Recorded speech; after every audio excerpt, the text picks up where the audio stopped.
I wanted to start this video out with something happy and positive. My orange daylilies are blooming. I planted a bunch of these in 2020. I do nothing for them to bloom. Nothing at all. Nothing whatsoever. If you're new here, I always have things a mess because I am always doing 20 different things and struggling to accomplish anything because I'm always getting hit by EMFs and chemicals from neighbors. Got my rain barrels here. I need to clean these buckets. This is my south side garden. This is basically my backup garden. This is my if everything else fails garden, generally speaking, except I have my Long Island cheese pumpkin and my butternut squash here. I don't grow hardly any of that in my primary garden. But as you can see, my tomatoes are doing pretty well. Like this guy here has got a flower on him already. So, you know, shake it for 10 seconds or whatever, and then it's already pollinated. But everything's eating everything that I want to eat. As you can see, I've got bird netting down here. Because, can you see?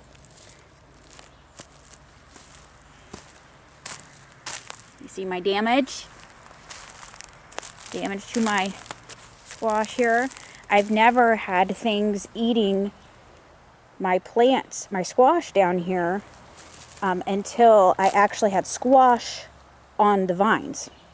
Until this year. What's different this year?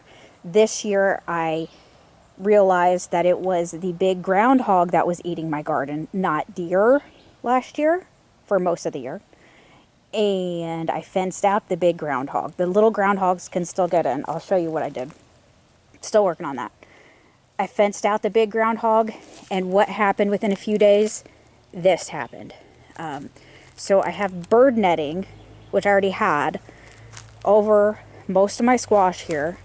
And over the weekend, he came and visited here again, and he did not disturb what's under the bird netting, but he did get this tomato plant, and he got that tomato plant and that tomato plant over the weekend. And then also I have stuff in cups that I had outside the garden, and he got those as well. So I did have traps out set with apples last week, and that I didn't catch anything, which absolutely shocked me. Like usually I catch raccoons or possums or something, but I didn't this year. I have so much basil. Look at all my basil. I have more basil than this. I had to do something with it. But I didn't catch anything at all, because I'm pretty sure that we have a family of, or however many, I'm pretty sure we have multiple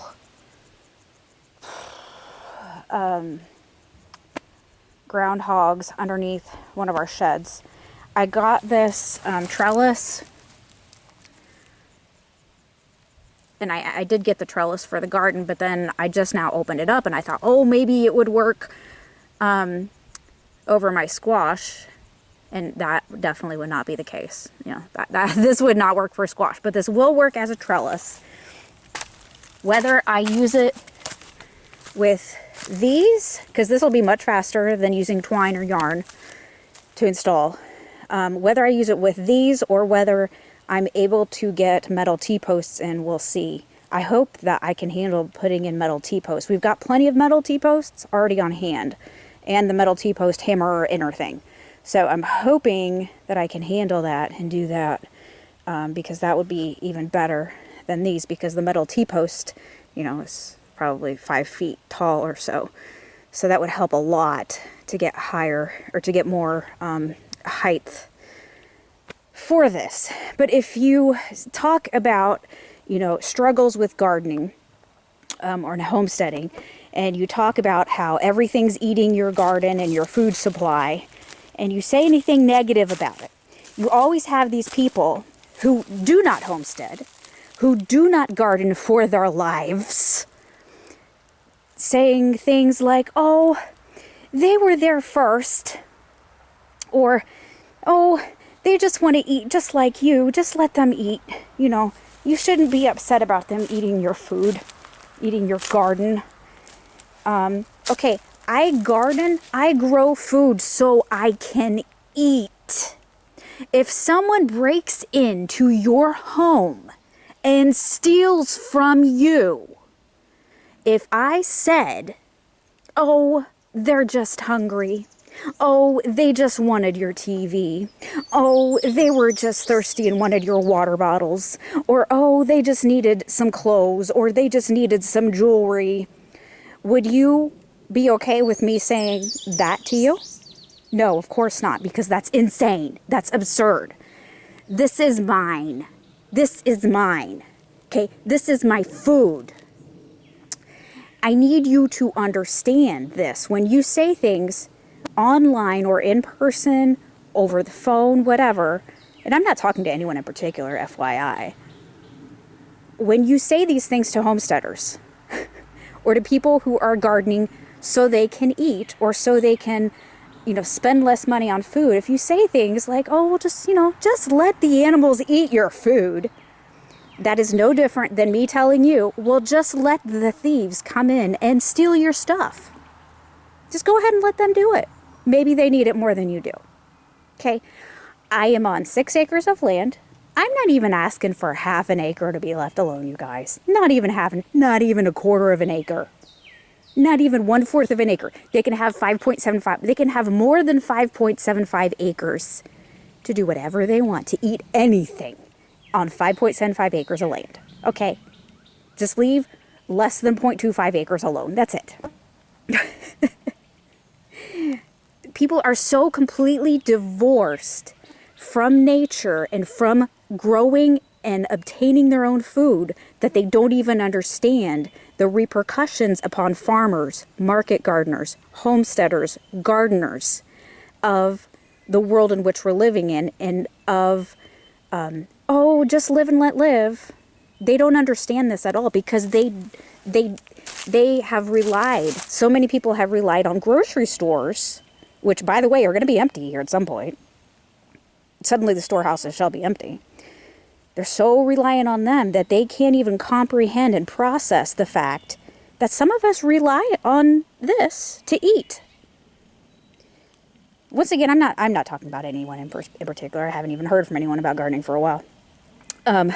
But I just, when the keyboard warriors out there who you don't even, you know, go outside hardly, yet you're giving people gardening advice and homesteading advice, you don't know what you're talking about. Only speak on what you know. I talk about what I know. I show you I know what I know. When I talk about things, about studies, about things in the news, those sorts of things, I show you that on the computer. The proof is right there. I link to things if it's an article. I show you pictures in my concrete article. I show you SDS sheets. I show you evidence. But this world in that we're living in, everybody's so insane, it seems like, where they just have all of these opinions based on nothing. Like, it's so much pride. Anyways, so I'm having all of these problems again. This here, these are 2 cucumbers. These got eaten this weekend. That got eaten this weekend. That got eaten this weekend. And then there's another one over there that got eaten. I am working on putting hardware cloth up here because you can see that the smaller groundhogs can still get in through here. And you can see that I've got boards here on the outside because I don't know if I can see any down here, but groundhogs are also called woodchucks. And last year, one gnawed on some of the boards and pried the metal up and got in. But I'm working on putting this up. And then on the outside, I will probably use the plastic that basically is already degrading. I did have up from this fencing. I'm going to put that on the outside of the fencing so that it like flops down, so that when they climb up, they basically just like fall down. And I'll have to do that all the way around. Fortunately, zip ties not only are cheap, but I already have a zillion zip ties. So that's what I'm working on. I am more than half done with getting the hardware cloth up here, around here. But working with hardware cloth stinks, and it gets my hands, not stinks literally, but I get my hands all cut up. And I came out here, I was going to harvest some lettuce. Guess who ate my lettuce over the weekend? Awesome. Awesome. Okay, that was food for me. I was going to eat that tonight. If someone came in to your house and stole what you were going to eat tonight from your countertop, would you just say, oh, they were probably just hungry? Maybe they were here before me. Maybe they're homeless. Would you say that? People are insane. They're just completely divorced from reality and from growing things. I don't know what else I'm going to try to trap groundhogs, because I read the apples were really good. But the apples that I did use were frozen. And then I did handle them with my hands, because they were in, I had them frozen. I'd processed them previously. It looks like there might be something trapped inside here. Nope, I guess that was just a moth on the outside. So there's that part. Okay, what else is eating my garden? Voles. Voles are eating my garden. They have stolen some of my cucumber plants. And, okay, so before you say my problem with voles is because of mulch, you are wrong. And let me show you. I will prove it to you. Right over here. Vole hole. Vole hole. Right there. That's a vole hole. There's another one down here. Nope, that is not a vole hole. I think there's some more over here somewhere. I know there's more than this over here. I'm just not seeing it right now. But these are vole holes. Oh, there we go. Yep. Right there. Right there. Do you see any mulch here? No. Do you see any remnants of mulch? No, because mulch was not here. My problem is not mulch. My problem is voles. So,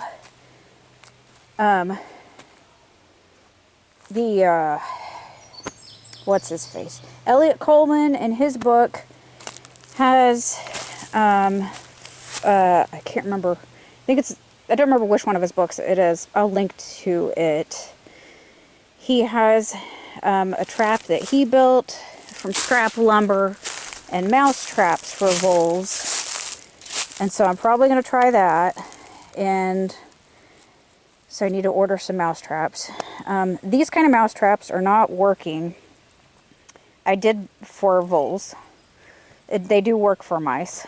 There's a vole hole down there. I did try those cheap snap traps. Not the old wood metal ones, but they're just cheap snap traps. And they were useless. I tried them some when I had my greenhouse alternative thingy up. They didn't work, but there are some that apparently are stronger and better. I think Tomcat brand or something. I'm going to order those probably and try the vole trap thing that Elliot Coleman uses in his greenhouses. So I'm going to do that. This is how I catch mice in our shed. And it works there. And so I've had this here for maybe 5 days or so, and I have caught nothing. But something has eaten the peanut butter. So there's that. I think probably birds have eaten the peanut butter off there. But I didn't catch anything. I know this is not humane necessarily, but I can't have mice destroying everything. Mice are destructive. Voles are destructive. Groundhogs are destructive. Raccoons are destructive. I know that I haven't had raccoons in the garden because when I have raccoons in the garden, they love my mulch and they dig everything up. And they leave just a huge mess. And they dig my plants up too. I had problems with raccoons last year. Haven't had problems with raccoons this year yet. But what I have had problems with, let me show you. See if I have any over there still. My beans, especially, and they've done this to some of my cucumber as well. Okay, well, slugs for one. Slugs got those there, and I don't have any slug traps out. We'll see. Those bean plants usually are pretty, they're pretty good usually, and still come back.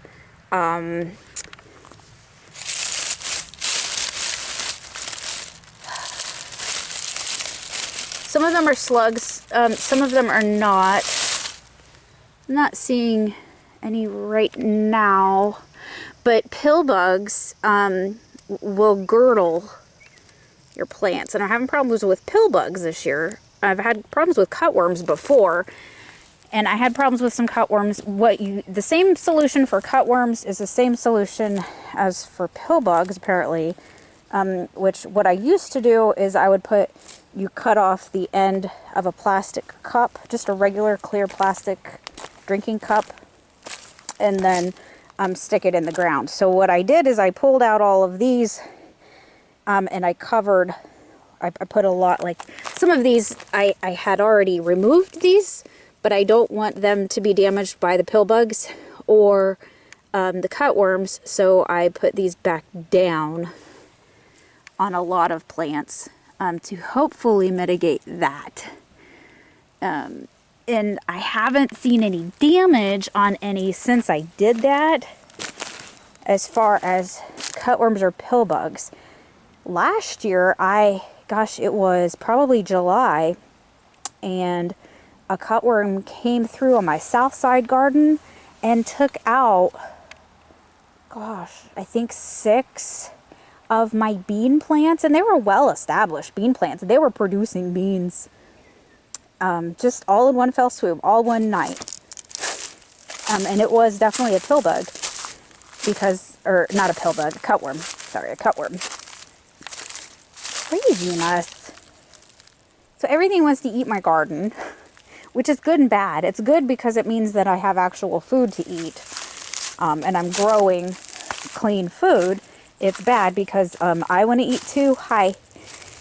And it's also bad because I rely on the garden to actually eat food and survive. So we'll see. We'll see how it goes.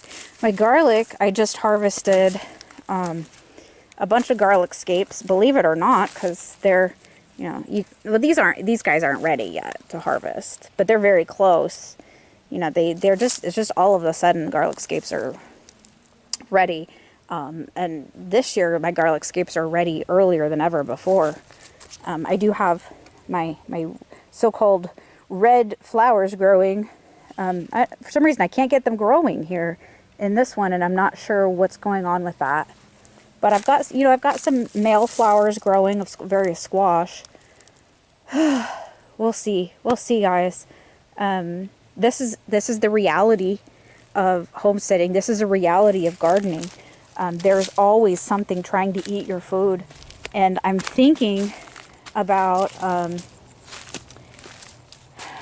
maybe drilling some holes in some 5-gallon buckets, filling them with soil, and putting them on my back porch, and maybe growing some tomatoes back there. I don't know. Just to be sure, just to be on the safe side, just to have a third option. So I did have these outside, but last night, whatever it was that came by, which I'm 99% certain it was a groundhog, came and took out my Cape gooseberry here, for the most part, and it also ate my perennial ground mix, perennial kale and such, ate that too, but it left the tomatoes that I have growing here, and these were all right next to each other out there. It left my basil. So apparently they don't like basil, but basil doesn't repel them. But deer, initially I thought it was deer, but deer usually leave more ragged evidence and they're more destructive. Like deer just leave a mess typically. And if it's muddy, then you'll see hoof prints. And well, I mean, it's not muddy right now, it's dry. So, but you know, everything was in order except it had been eaten, which told me it was not deer, it was groundhogs. So, we'll see. We'll see. I mean, you know, you can see I've got the hardware cloth, you know, up to here. You know, this is, let's see, I'm 5'4", so it's, I don't know, it's 4 foot tall or so, around here. Still working on it, but, man, I'm tired, y'all. Oh, and also, you know, the snowbirds are back from Florida or wherever, our neighbors, and to the north side, and so they are doing their laundry, it seems, every day. Apparently they have a whole lot of laundry to do, even though they don't seem to ever be outside, at least doing anything. At least if they are outside, they're very quietly outside. Anyways, they apparently have a lot of laundry to do, and it's very stinky because they sure do make it stink, and the laundry fumes come right here to the garden, which is great because that means that it's on my plants, and I can't be outside during those times, and I end up losing hours a day dealing with reactions because of the laundry fumes. Even just a short period of time exposed to that toxic laundry junk, man, it hits me hard. So if you're struggling, then I am right there with you. You know, we all have different struggles. I am grateful that, here's the thing, I am grateful that I have this to have this struggle with, because I know, don't think that I'm I mean, I am complaining. Okay, I am complaining. But don't think that I'm not, don't think that I'm ungrateful. Because I know so many would give their right arm not to be in a city right now. Or living in their car. That's the reality of so many of us with environmental illness. You know, we end up broke. Because the system is not designed, the system is designed to keep you full of chemicals, to constantly fry you with non-native EMFs. And that all impacts the plants. It impacts the animals. So I'm a bit more tangential than usual today, just because I got hit by the laundry junk today. But I wanted to share with you, you know, some of what I'm doing, hopefully to mitigate some of the animals that are trying to eat everything. Oh, one thing that did work for me is with the fencing is this rabbit. I have this is for rabbits down here at the bottom. And it is, let's see,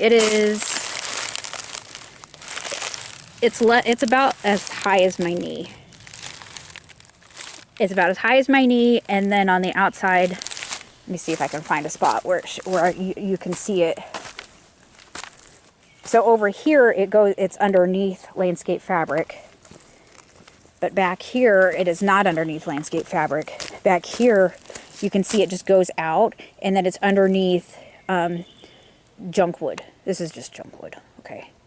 And this has worked for rabbits, and I haven't had things digging underneath, except for, I mean, voles have been in here. One of the problems with what I've done here is that snakes cannot get in the garden, really. And because snakes can't get in the garden, then they can't get the voles. So I have this explosion of voles in the garden. I think what I'm going to do, let's see, in this row here, I got one growing here. Pretty sure that's a muskmelon plant. Pretty sure that is. I think that's the only one growing. I planted a row of muskmelon here.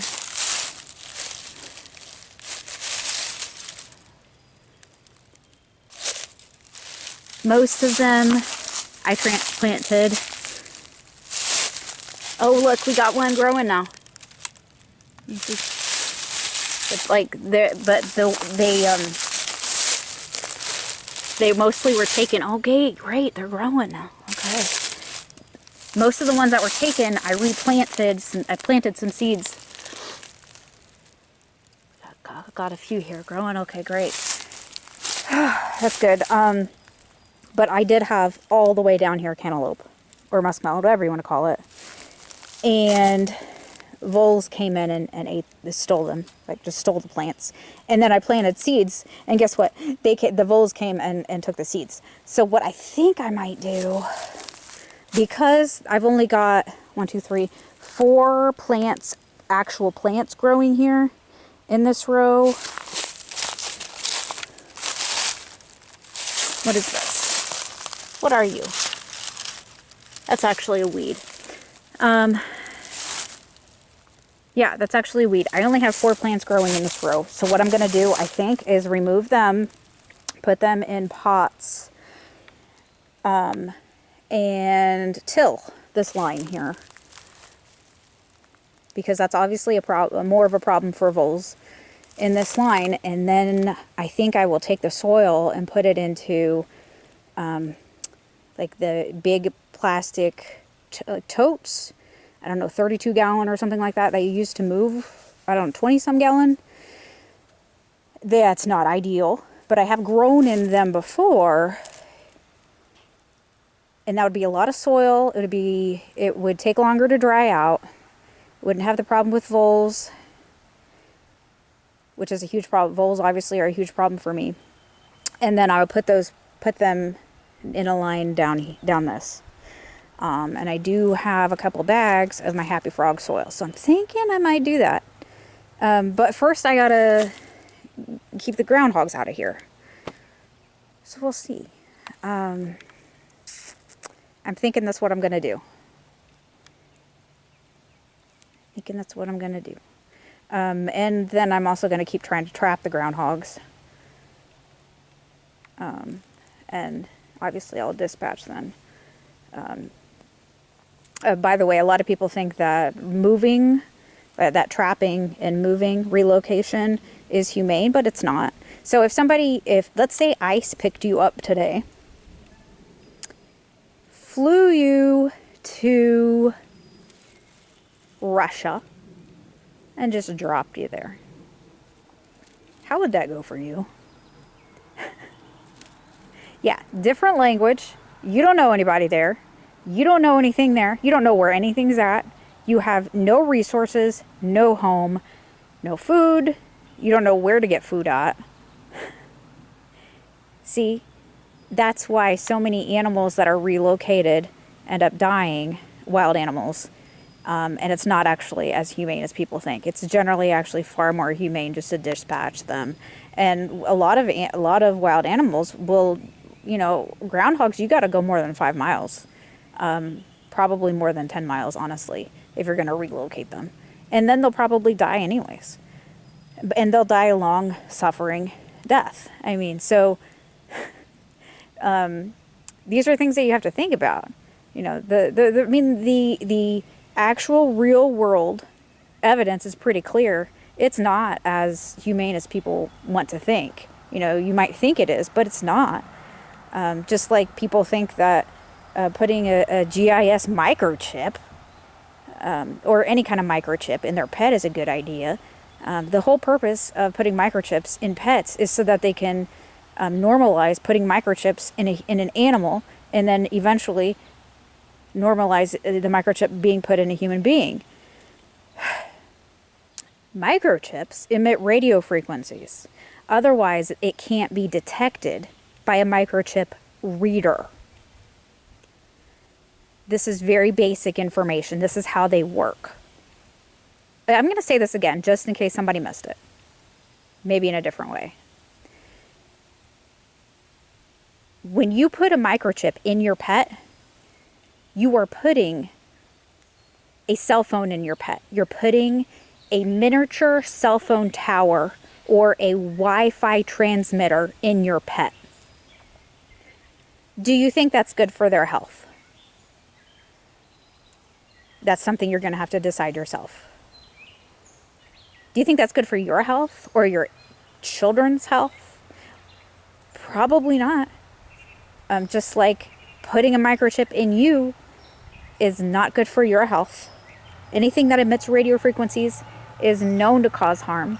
Yes, I understand there are all sorts of studies that have just the most incredibly flawed methodology that are published by those who are funded by the telecommunications industry, or Elon Musk, or Peter Thiel et al. And those studies say otherwise, but that's how science is. People don't understand this in general terms. They don't understand the basic scientific method, which is that there's going to be evidence for both things, and you have to determine what evidence is valid and what evidence is junk science. We are living in the most deceitful time in the history of mankind. So we have to know that most of what is encouraged as fact, or is peddled as fact by media, by so-called scientists, is a result of what multinational corporations want us to believe. Exercise discernment. You know, as usual, I spoke about various topics, and that's kind of just what I do.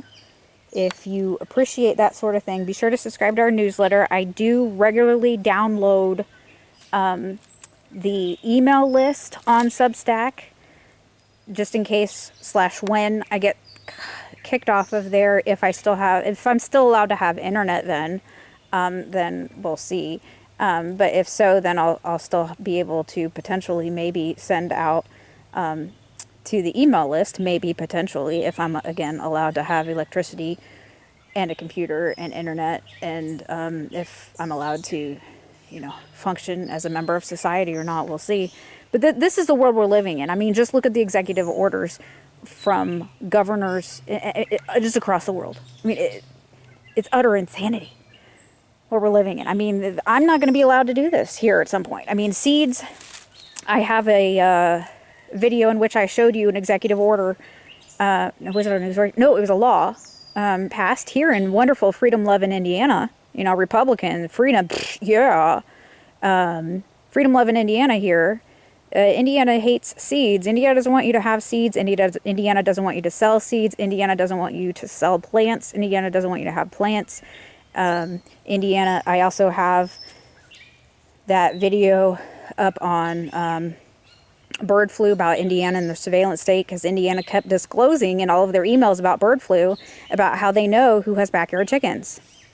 They didn't need anyone who has backyard chickens to tell them that they have backyard chickens and that they needed testing, because they knew. But we don't have to register that we have backyard chickens here in Indiana.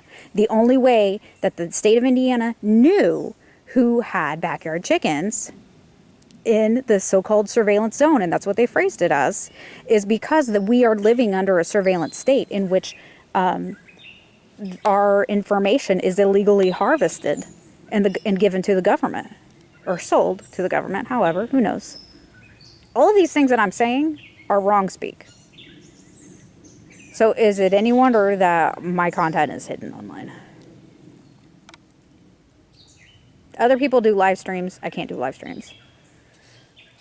I never know how I'm going to feel from minute to minute, let alone day to day, let alone week to week, let alone, you know, month to month. Thanks for being here. Have a most beautiful, blessed day. Hang in there. Check out our website. You know, go scroll through our Substack and Patreon and Odyssey and all those things. Hang in there. Non-toxic out.